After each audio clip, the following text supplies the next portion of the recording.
ஆன்மீக சொந்தங்கள் அனைவருக்கும் வணக்கங்க. இன்றைக்கி நம்மளுடைய சேனலில் என்ன மாதிரியான விஷயங்கள் எல்லாம் பார்த்து தெரிஞ்சுக்க போகிறோம் அப்படின்னு பார்த்தீங்கன்னா, ராசி சக்கரத்தில் 6வது ராசி அப்படின்னு சொல்லக்கூடிய கன்னி ராசி அன்பர்கள் அனைவருக்குமே மார்ச் மாதம் 13ஆம் தேதி பௌர்ணமி நடக்க இருக்குது. இதனால் சில பல மாற்றங்கள் எல்லாம் உங்கள் வாழ்க்கையில் நடக்க போகுதுங்க.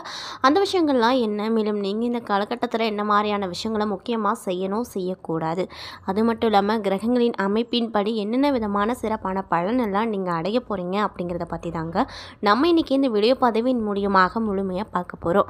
இந்த பதிவில் சொல்லப்படக்கூடிய அனைத்து விதமான தகவலுமே கன்னிராசி அன்பர்கள் அனைவருக்குமே பயன் தரக்கூடிய விஷயங்களாக தான் இருக்கக்கூடுங்க. ஸோ வீடியோவை ஸ்கிப் பண்ணாமல் தொடர்ச்சியாக பாருங்கள். அது மட்டும் இல்லாமல் உங்களுக்கு சிவபெருமானை பிடிக்கும் அப்படின்னா இந்த வீடியோக்கு ஒரு லைக் பண்ணிவிட்டு, உங்களுடைய நீண்ட நாள் நிறைவேறாத ஆசை ஏதாவது இருந்தால் அதை வேண்டுதலாக நினைத்து கொண்டு நம்மளுடைய கமெண்ட் பாக்ஸில் ஓம் நமச்சிவாயா வாழ்க அப்படின்னு சொல்லிட்டு மறக்காமல் 3 முறை பதிவு பண்ணுங்கள்.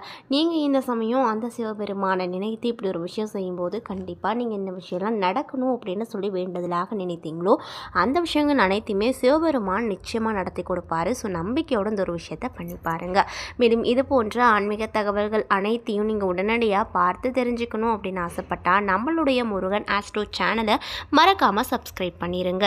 ஸோ இப்போ வாங்க நம்ம வீடியோக்குள்ளே போய் மார்ச் மாதம் 13ஆம் தேதிக்கு பிறகு கன்னிராசி அன்பர்களுடைய வாழ்க்கையில் என்னென்ன விதமான சிறப்பான நிகழ்வுகள்லாம் நடக்க போகுது அப்படிங்கிறத பற்றி தெளிவாகவும் விரிவாகவும் பார்த்து தெரிஞ்சுக்கலாம். ஸோ வீடியோவை ஸ்கிப் பண்ணாமல் பாருங்கள். திருக்கணித பஞ்சாங்கத்தின்படி நவ கிரகங்களின் சஞ்சாரத்தை பார்ப்பதால் சூரியன் மகர ராசியில் நிற்கிறாரு. மேலும் 12ஆம் தேதி கும்பத்திற்கு இடப்பயிற்சியாக போகிறாரு. மேலும் செவ்வாய் பகவான் வக்ரகதியில் மிதுன ராசியில் சஞ்சரிக்கிறாரு. அதே போல் புதன் பகவான் மகர ராசியில் இருக்கார். 11ஆம் தேதி கும்பத்திற்கு சென்றிருக்காரு. ரிஷபத்தில் குரு சஞ்சரிக்கிறாரு. சுக்கிரன் மீன ராசியில் இருக்கார். சனி பகவான் கும்பத்திலும், மீனத்தில் ராகு பகவானும், கன்னியில் கேது பகவானும் சஞ்சாரம் செய்கிறாங்க. மேலும் இந்த வாரத்தில் மற்ற கிரகங்களுடைய மாற்றம் எதுவும் இல்லை அப்படின்னு சொல்லப்படுது. அது மட்டும் இல்லாமல் சந்திரன் இந்த வாரம் ரிஷபம், மிதுனம், கடகம், சிம்மம் ஆகிய ராசிகளில் பயணம் செய்கிறாரு.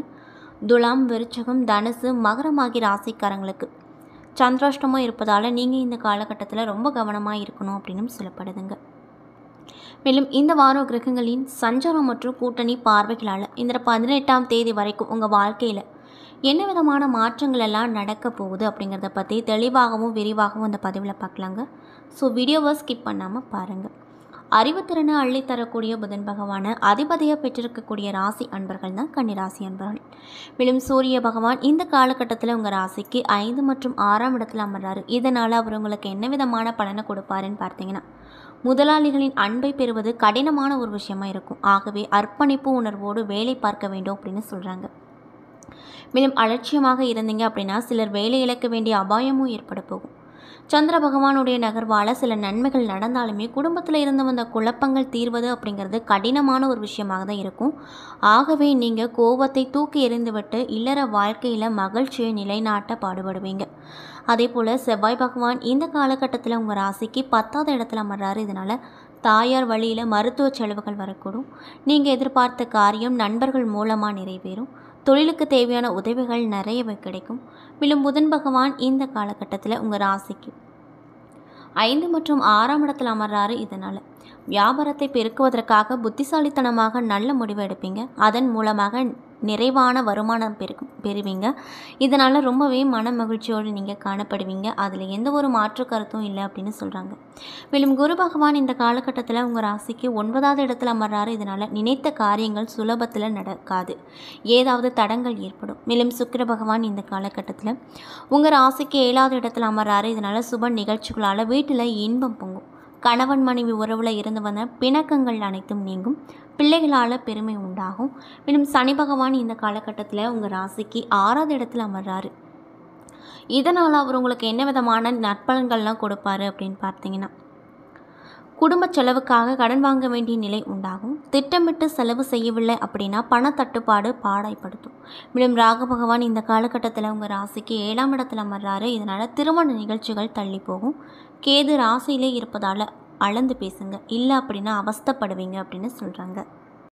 அதே போல் கன்னி ராசியில் மொத்தம் 3 நட்சத்திரம் இருக்குது. அதில் என்னென்னு பார்த்தீங்கன்னா, உத்திரம் 2, 3, 4 பாதங்கள், அஸ்தம், சித்திரை 1, 2 பாதங்கள் என நட்சத்திரங்கள் அமைஞ்சிருக்கு. கிரக நிலையை பொறுத்த வரைக்கும் ராசியில் கேது, ரணருண ரோகஸ்தானத்தில் சூரியன், புதன், சனி, களத்திரஸ்தானத்தில் ராகு, சுக்கிரன், பாக்கியஸ்தானத்தில் குரு, தொழில் ஸ்தானத்தில் செவ்வாய் என கிரகங்கள் வலம் வருது. மேலும் இந்த காலகட்டம் உங்களுக்கு எப்படி இருக்குன்னு பார்த்தீங்கன்னா, எதையும் ஒரு முறைக்கு பல முறை யோசித்து செய்வது ரொம்ப நல்லது. உங்களுடைய ராசிநாதன் சஞ்சரிப்பதால் காரிய தடைகள் அனைத்துமே விலகும். பயணங்கள் மூலமாக நன்மை கிடைக்கும். புதிய நண்பர்கள் கிடைப்பாங்க. தொலைதூரத்தில் இருந்து வரும் தகவல்கள் நல்ல தகவல்களாகவே இருக்கும். இதனால் ரொம்பவே சந்தோஷகரமாக நீங்கள் இருப்பீங்க அப்படின்னு சொல்லப்படுது. அது மட்டும் இல்லாமல் தொழில் மற்றும் வியாபாரத்தில் இருந்து வந்த தோய்வு நிலை மாறி முன்னேற்றம் அப்படிங்கிறது கிடைக்கும். லாபமும் அதிகரிக்கும். திறமையான பணியாட்கள் அமைவார்கள். மேலும் உத்தியோகத்தில் இருப்பவங்க திறமையாக செயல்பட்டு சாதகமான பலன் பார்ப்பாங்க. குடும்பத்தில் இதமான சூழ்நிலை காணப்படும். மேலும் கலைத்துறையில் இருக்கக்கூடிய கன்னிராசி என்பவர்களுக்கு இந்த காலகட்டத்தில் சுணங்கி கிடந்த காரியங்கள் மீண்டும் வேகம் பிடிக்கும். மேலும் அரசியல் துறையில் இருக்கக்கூடியவங்களுக்கு நன்மைகள் நிறையவே உண்டாகும். பெண்களுக்கு தொலைதூர தகவல்கள் மன மகிழ்ச்சியை தரக்கூடியதாக கண்டிப்பாக இருக்கும். மாணவர்களுக்கு கல்வி தொடர்பான விஷயங்கள் சாதகமாக முடியும்.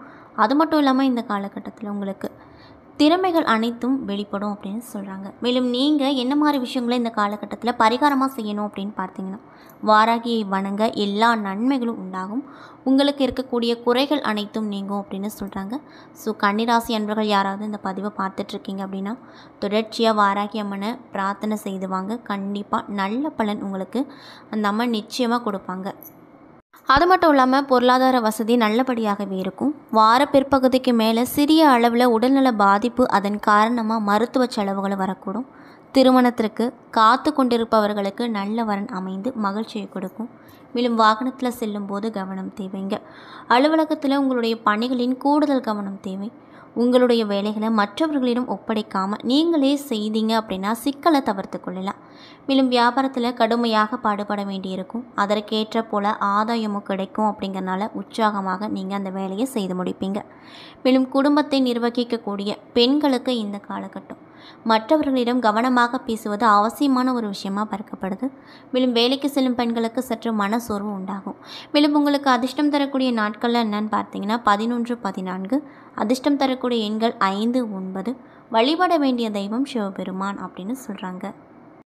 அதே போல் கன்னிராசியில் இருக்கக்கூடிய உத்திரம் நட்சத்திர அன்பர்களுக்கு இந்த காலகட்டம் எப்படி அமைஞ்சிருக்குன்னு பார்த்தீங்கன்னா, நீங்கள் எதிர்பார்த்த இடங்களில் இருந்து பணவரவு அப்படிங்கிறது தாராளமாக இருக்கும். சீரான பொருளாதார நிலையில் மனதிற்கு பிடித்தபடி மனை, வீடு, வண்டி, வாகனம் என அனைத்தும் கிடைக்கும். மாணவர்கள் காலத்தை வீணாக்காமல் கருத்தோடு பாடங்களை படித்து பெற்றோர்களுக்கு பெருமை சேர்க்க வேண்டும். எந்த ஒரு காரியத்தையும் ஒத்தி போடாமல் உடனுக்குடனே செய்யப்பட்டீங்க அப்படின்னா உன்னத நிலையை அடைய முடியும். அரசு பணிக்காக தேர்வு எழுதியவர்களுக்கு வெற்றி கிடைக்கும். மேலும் புதிய பதவிக்கான பணி உத்தரவும் பெறுவீங்க. அரசாங்கத்திடம் இருந்து வந்த அனுகூலமான செய்திகள் மற்றும் தகவல்கள் வந்து சேரும். நல்ல குரு வாய்க்க பெற்று ஆன்மீக வழியில் அறிவு தெளிவு ஏற்படும். மேலும் அஸ்தம் நட்சத்திர அன்பர்களுக்கு இந்த காலகட்டம் எப்படி அமைஞ்சிருக்குன்னு பார்த்தீங்கன்னா, உங்களுக்கு தெய்வ சிந்தனைகள் மனதில் அமைதி நிலவும். ஆடை ஆபரணங்கள், நல்ல உணவு, எதிர்பாராத தன வரவுகள் ஆகியவை கிடைக்கும். கௌரவ பட்டங்கள், பதவிகள் தேடி வரும். உயர் அதிகாரிகள் ஆதரவால் பதவி உயர்வுகளை எதிர்பார்க்கலாம். புதிய நண்பர்களால் நன்மை ஏற்படும். மாணவர்களின் கவனச்சிதறல்கள் காரணமாக படிப்பில் ஆர்வம் குறையும். இன்னும் சிலருக்கு இடமாற்றங்கள், பயணத்தில் துன்பம், கடன் கொடுத்தவர்களின் கெடுபிடி, சகோதரர்களில் விரோதம், அரசு வகை தொல்லை போன்றவை ஏற்படும். எனவே துன்பம் வரும் போதெல்லாம் துவளாமல் தைரியத்தோடு வாழ்க்கையில் முன்னேற முயற்சி எடுங்க. சினத்தை அடக்கி உடன்பிறப்புகளோடு ஒத்துழைத்து போவது ரொம்ப நல்லது. மேலும் சித்திரை நட்சத்திர அன்பர்களுக்கு இந்த காலகட்டம் எப்படி அமைஞ்சிருக்குன்னு பார்த்தீங்கன்னா, வீட்டில் சுப காரியங்கள் அனைத்தும் சிறப்புற வெற்றிகரமாக நடக்கும். பெண்களுக்கு திறமையான காலம் கூடி வரப்போகுது. அனைத்து வசதிகளுடன் கூடிய அழகிய தனி வீடு அமையும். குழந்தைகளின் தேர்ச்சி மனதிற்கு மகிழ்ச்சியை கொடுக்கும். கற்பனை வளம் பெருகும். நீங்கள் எப்பொழுது பணம் விஷயமான சிந்தனையோடே காணப்படுவீங்க. இடைவிடாத கடின உழைப்பின் காரணமாக நேரத்திற்கு உணவு அருந்த முடியாத நிலை உண்டாகும் அப்படின்னு சொல்கிறாங்க. மேலும் தந்தை வழி உறவுகளால் அனுகூலம் ஏற்படும். புதிய நண்பர்கள் சேர்க்கை, தொழில் லாபம் ஆகியவை ஏற்படும். அரசு வகையில் கட்ட வேண்டிய தீர்வைகள் செலுத்துவதற்கு தேவையான பண உதவிகள் கேட்காமலே உங்களுக்கு கண்டிப்பாக கிடைக்கும். முக்கியமாக நீங்கள் இந்த காலகட்டத்துக்கு பிறகு பணம் சார்ந்த விஷயத்தில் ரொம்ப கவனமாக இருக்கணும். முதலீடு பெரிய முதலீடு எதுவும் செய்ய வேண்டாம். இப்போதைக்கு ஏதாவது சின்ன சின்ன முதலீடு மட்டும் செய்வது நல்லது அப்படின்னு சொல்கிறாங்க. பணி செய்யும் இடத்துல உங்களுக்கு கொடுக்கப்பட்ட வேலையை மட்டும் நீங்கள் கவனிப்பது ரொம்ப ரொம்ப நல்லதுங்க. மேலும் யார் மனதையும் புண்படுத்துகிற மாதிரி எந்த ஒரு வார்த்தைகளும் சொல்லாதீங்க. அக்கம் பக்கத்தில் இருப்பவங்களோடு பார்த்து அனுசரித்து செல்வதே இந்த காலகட்டத்தை பொறுத்த வரைக்கும் ரொம்ப நல்லது அப்படின்னு சொல்லப்படுதுங்க. என்ன நண்பர்களே, இந்த வீடியோ பதிவுகளில் நம்ம கன்னிராசி அன்பர்கள் அனைவருக்குமே பௌர்ணமிக்கு பிறகு என்னென்ன விதமான நிகழ்வுகள்லாம் உங்கள் வாழ்க்கையில் நடக்க போகுது அப்படிங்கிறத பற்றி தெளிவாக இந்த பதிவின் மூலியமாக பார்த்துருப்போம். இந்த பதிவில் சொல்லியிருக்கக்கூடிய அனைத்து விதமான தகவலுமே உங்களுக்கு பயன் தரக்கூடிய விஷயங்களாக அமைஞ்சிருக்கும். ஸோ வீடியோ பிடிச்சிருந்தால் லைக் பண்ணுங்கள், ஷேர் பண்ணுங்கள், மறக்காமல் நம்ம சேனலை சப்ஸ்கிரைப் பண்ணிடுங்க. நன்றி.